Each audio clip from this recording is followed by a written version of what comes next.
स्वागत है आपको फिर से हमारे इस YouTube channel vision classes bye Raju sir में। आज फिर से हम लोग क्लास 8 जो है साइंस चैप्टर 2 सूक्ष्म जीव और उसका पार्ट 4 है। तो हम लोग आज फिर से उसी को लेकर चल रहे हैं। आप सभी बच्चे ध्यान से यहाँ देखिएगा। आइए क्लास शुरुआत करने से पहले गणपति जी महाराज को नमन करिए।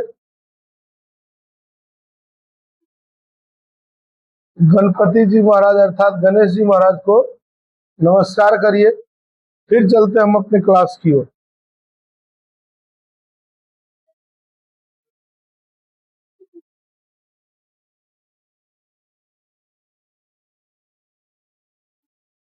आज का हमारा क्लास है, इससे पिछले के वीडियो में, इसके पीछे के क्लास में हमने इससे पीछे के सारे टॉपिक्स को कवर किया हुआ था।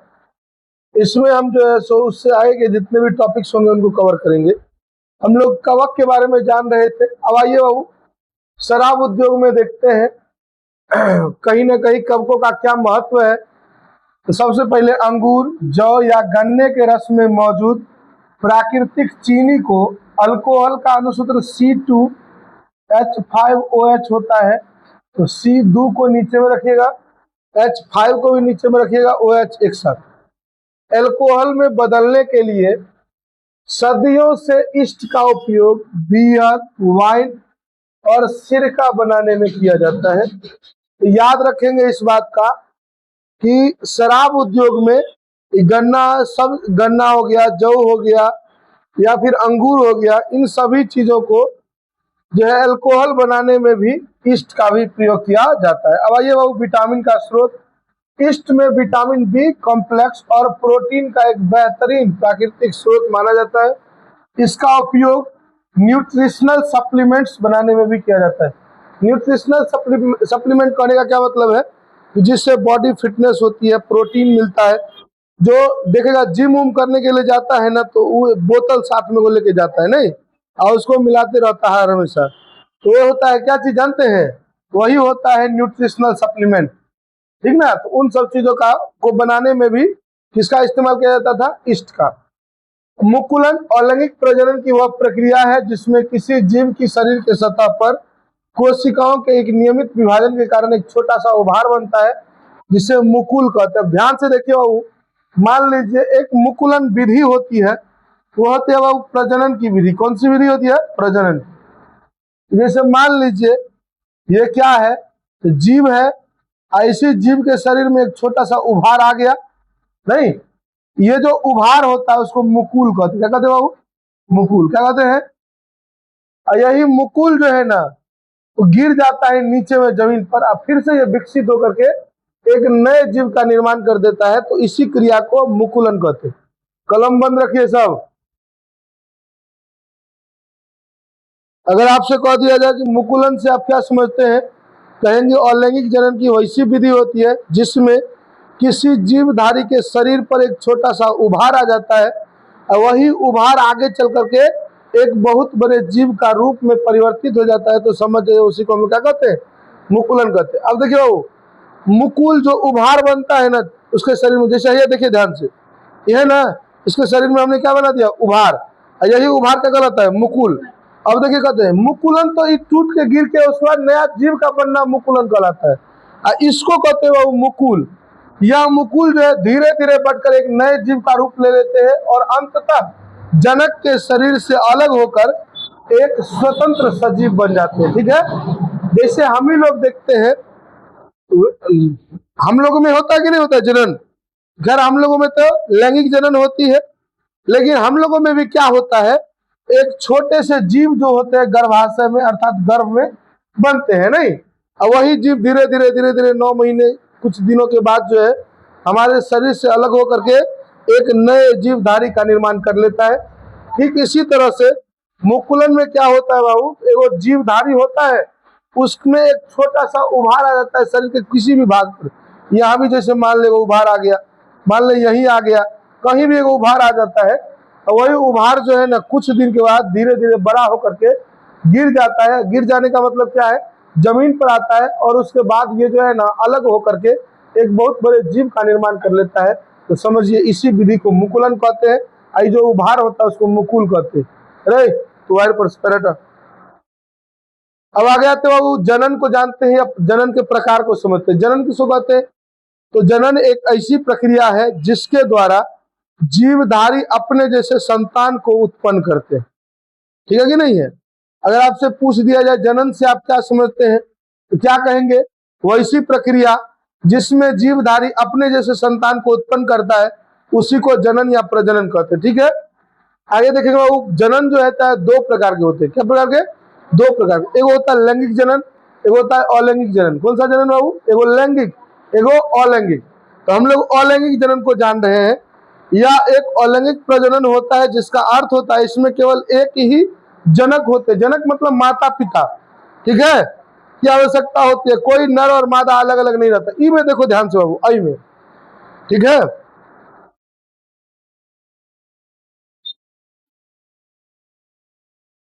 देखिए ध्यान से, इसमें क्या होता है, ध्यान से देखो इधर।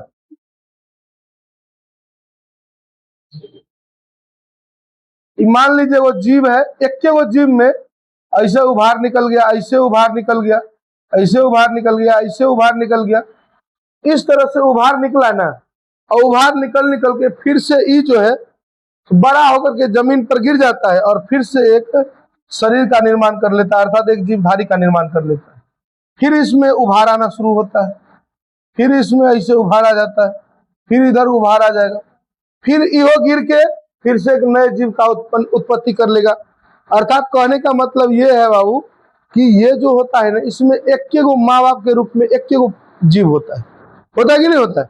देख रहा है ना, एगो है उसी में से टूट टूट करके दो गो या दो से अधिक ऐसे बन रहा है, नहीं बन रहा है? तो इसीलिए इसको अलैंगिक जनन कहते हैं। अलैंगिक जनन किसको कहते हैं?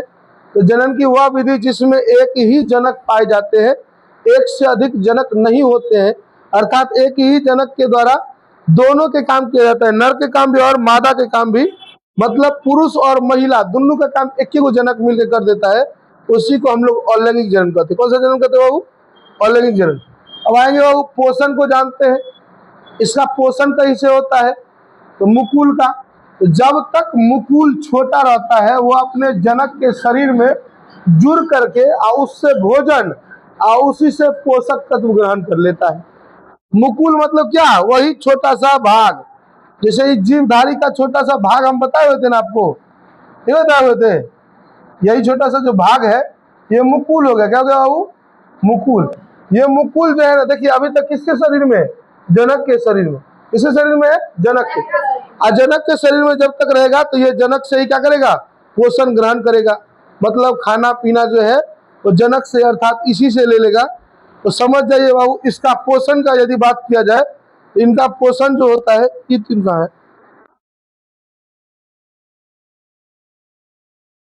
चपला देंगे बाबू आके यहाँ बैठा। इसमें क्या गो है रे?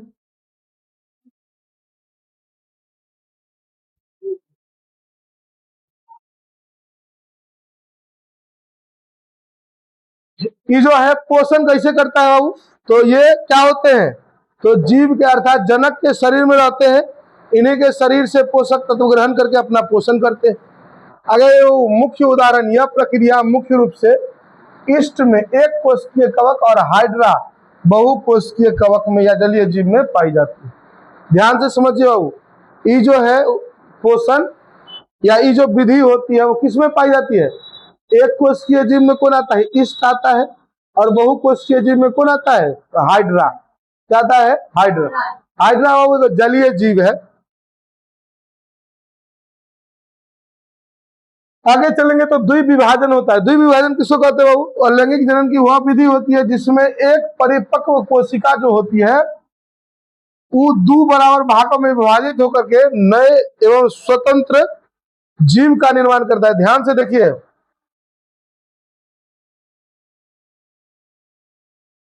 ये एगो जीव है। क्या है? जीव। इसका नाम हम रख रहे हैं अमीबा है। ये क्या है बाबू? अमीबा। अमीबा का कोई प्रकार नहीं होता बाबू, कहना उसको पाग लो बस वही है।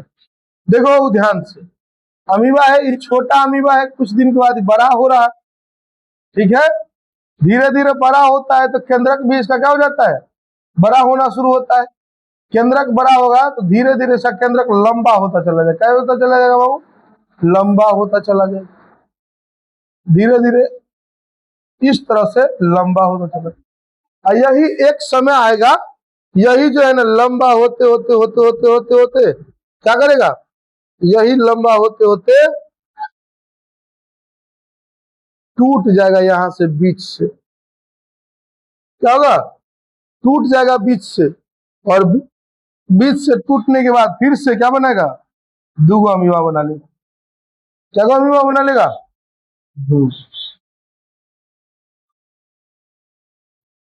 क्या अमीबा बना लेगा, दूगो। फिर यही दूगो अमीबा इसी तरह से नमहर होगा, अब फिर जो है ना इसका केंद्रक जब बड़ा हो जाएगा इसी तरह से, तो फिर टूट करके दूगो में विभाजित हो जाएगा। तो द्विविभाजन किसको कहते हैं बाबू, तो अलैंगिक जनन की वह विधि जिसमें एक जीवधारी जो होते हैं अपने केंद्रक को तोड़ करके दो या दो से अधिक जीवधारी का निर्माण कर देते हैं, उसी को हम लोग क्या कहते हैं, उसी को हम लोग द्विविभाजन कहते हैं। क्या कहते हैं बाबू, द्विविभाजन।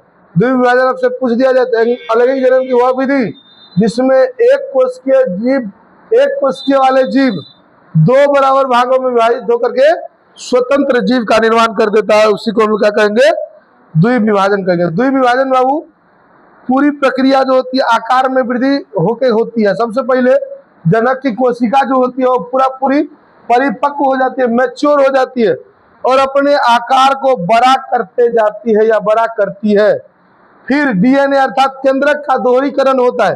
कोशिका के अंदर मौजूद आनुवांशिकी पदार्थ जिसको डीएनए कहते हैं, यह केंद्रक जो कि हमने आपको दिखाया है अपनी हूबहू एक और कॉपी बना लेता है। यह ध्यान से देखिए, यहां तक हुआ ना, अब ये क्या किया है, अपने जैसा ही एगो केंद्रक बना दिया ना।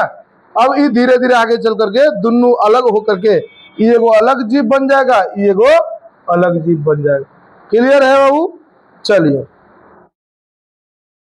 आगे देखेंगे। केंद्रक का विभाजन, केंद्रक दो भागों में खींचकर कोशिका के दोनों विपरीत सिरों पर जाने लगती है और कोशिका द्रव का विभाजन होता है। इसके बीच में, कोशिका के बीच में एक संकुंचन बनता है जिससे कोशिका द्रव भी दो भागों में बट जाती है। ठीक है, अलग होने के बाद अंत में दोनों जो है भाग बीच से पूरी तरह टूट जाते हैं और दो नई संतति कोशिका अर्थात दो नया जीव बना करके जो बिल्कुल अपने जनक के जैसा हुई होता है।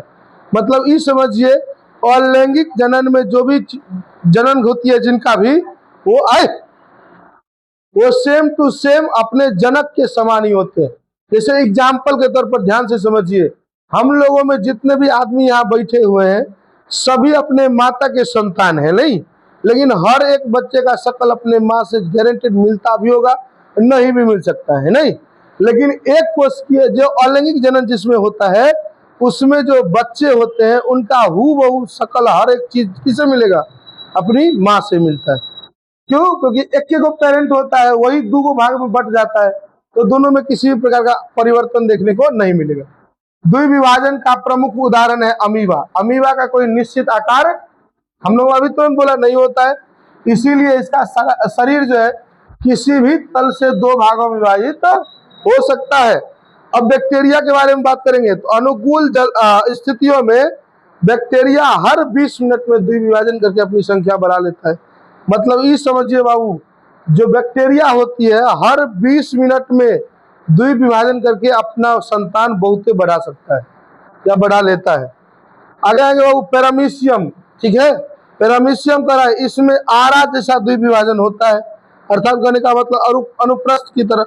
लिस्मेनिया के बारे में बात करें, इसके शरीर का एक सिरे पर चुंबक जैसी संरचना बनती है और इनमें एक निश्चित खड़ा विभाजन होता है, एक निश्चित अलग टुकड़ा विभाजन होने वाला क्रिया के द्वारा होता है। आगे आएंगे बाबू, हम लोग लैंगिक जनन को जानते हैं। हमने अलैंगिक जनन को जाना, अलैंगिक जनन में भी बहुत प्रकार होते हैं, लेकिन आपके किताब में खाली द्विविभाजन था, हम द्विविभाजन आपको बता दिए।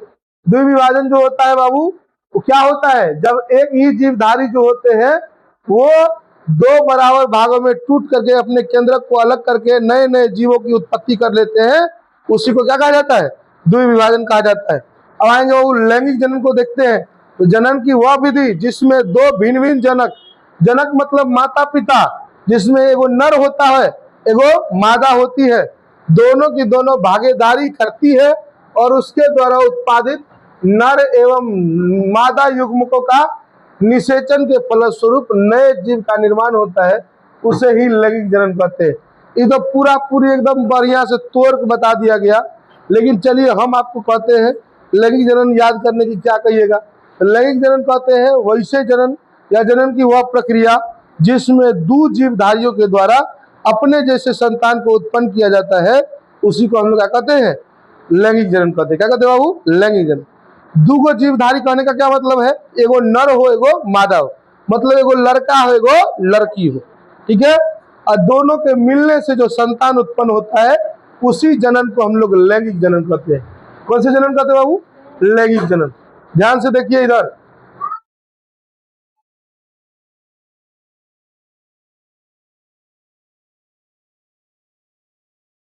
नहीं अभी नहीं,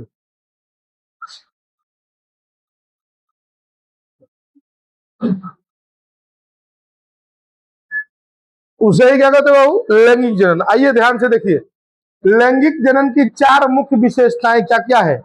इसमें दो जनकों की आवश्यकता होती है और दोनों के दोनों विपरीत लिंग वाले होने चाहिए।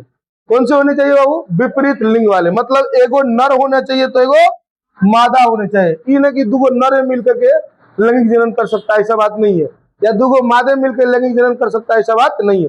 अच्छा, दूगो पुरुष मिलकर के जन्म कर सकता है, बच्चे को जन्म दे सकता है, नहीं। दूगो महिला खाली मिल जाए जन्म दे सकता है, नहीं।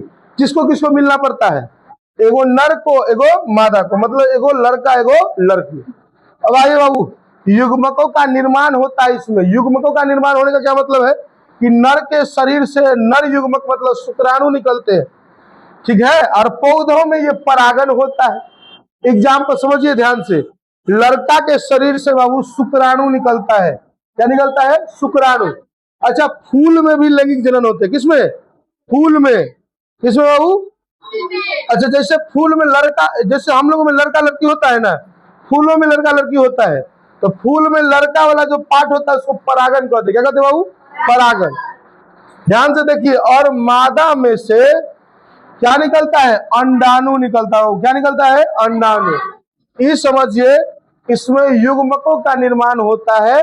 युग्मक में कौन कौन से युग्मक बनते हैं बाबू, तो नर में शुक्राणु बनते हैं और मादा में अंडाणु बनते हैं, ठीक है। अब आगे ये कह रहा है निषेचन होता है।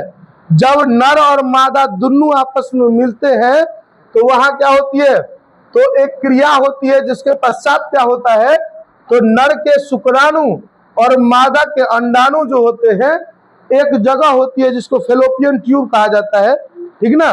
गांव घर के भाषा में उसको बच्चा दानी कहते हैं। क्या कहते बाबू, इसको अंग्रेज भिन्नता के बारे में समझा रहे थे कि इन जनन के अर्थात लैंगिक जनन के पश्चात जो होता है, जरूरी नहीं कि जो संतानें होंगी वो हूबहू माता या पिता के जैसा मिलेगा, बल्कि दोनों के दोनों जो होते हैं उनमें दोनों के गुण मिलते हैं। किनके, तो माता के भी और पिता के भी। इसी कारण से जीवों में भिन्नता आती है और विकास के लिए जरूरी भी है। यहीं तक रहने देते हैं, यहाँ से आगे हम लोग दूसरे दिन देखेंगे, ठीक है। मिलते हैं नेक्स्ट वीडियो के साथ, तब तक के लिए जय हिंद जय भारत दोस्तों।